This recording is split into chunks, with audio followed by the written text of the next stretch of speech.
29 and I find myself wondering what did happen to the last 10. I ran away with my life, fast forward, never turn back again. It's kind of funny that the more we pass time, the more we need to set the rewind. And 19 was the year I had to leave you, but now I'm seeing all the signs. Is this really happening? I can't believe it's true.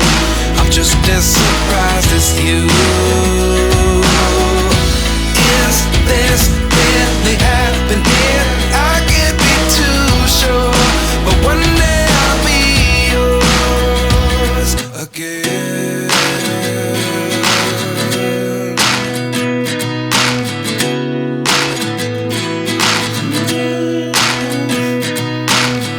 Life lessons come one in a dozen.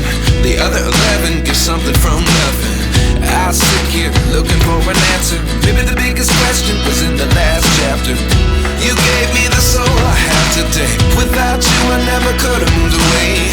But now I see what you teach. I do believe I always